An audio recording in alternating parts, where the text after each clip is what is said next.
Hi friends, எல்லாருக்கும் ப்ரைஸ்லாம். எல்லோரும் என்ன பண்ணிகிட்ருக்கீங்க? ஃப்ரீயாக இருக்கீங்களா, பிஸியாக இருக்கீங்களா? ஸோ வாங்க ஒரு சாங் ஒன்று பார்க்கலாம். நம்ம வந்து பார்த்திங்கன்னா அப்பப்போ ஏசப்பாவை நினச்சிட்டே இருக்கணும் ஃப்ரெண்ட்ஸ், சரிங்களா? அதாவது நம்மளுக்கு 24 ஹவர்ஸ் இருக்குது. ஸோ அதில் ஆஃப் டே தூங்குறதுக்கு போயிடுது, மிச்சம் ஆஃப் டே ஒர்க்கு அது இதுன்னு அப்படி போகுது. அதில் நம்ம வந்து கொஞ்சம் நேரமாச்சு ஏசப்பாவுக்கு நம்ம டைம் ஸ்பெண்ட் பண்ணணும். ஸோ நம்ம ஒர்க் பண்ணிகிட்டே இருக்கும்போது கூட அவரை நினச்சிட்டே இருக்கலாம்.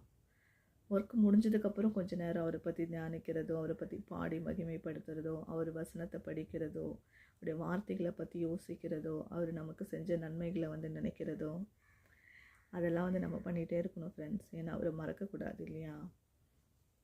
அதனால தான் நானும் வந்து உங்களுக்கு அப்பப்போ வீடியோவும் போடுறேன்.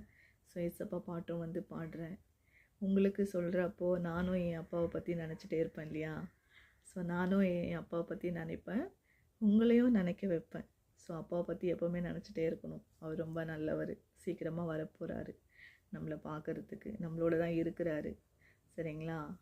நம்மளுக்கு கண் முன்னாடி வந்து ஒரு நாள் நிற்க போகிறாரு, டான் வந்து நிற்பார்.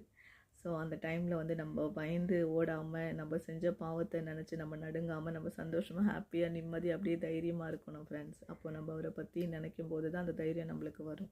அவரை பற்றி நம்ம யோசிச்சுட்டே இருக்கும்போது அவருடைய வார்த்தை நம்ம காதில் கேட்கும், சரிங்களா? ஸோ வாங்க ஏசப்பாவை பற்றி பார்க்கலாம். அவரை நினச்சிட்டே இருப்போம், சரிங்களா? యెహోవా నీ నామము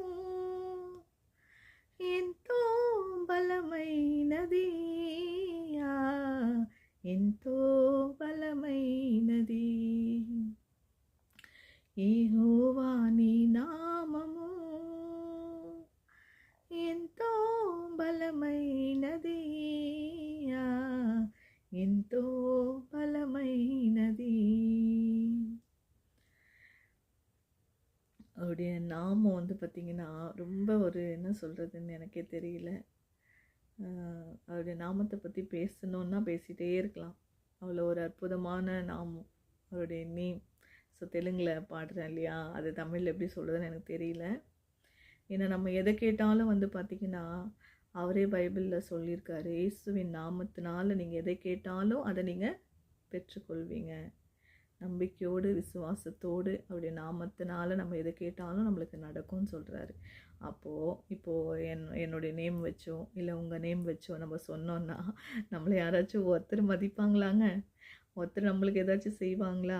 ஐயோ நீயா போன்னு சொல்லிகிட்டே இருப்பாங்க, சரிங்களா? ஸோ ஆனால் அவருடைய பேர் வச்சு அவருடைய நாமத்தினால நம்ம எதை கேட்டாலும் நமக்கு அதுக்கு கிடைக்கும். அப்போ அவருடைய நாமம்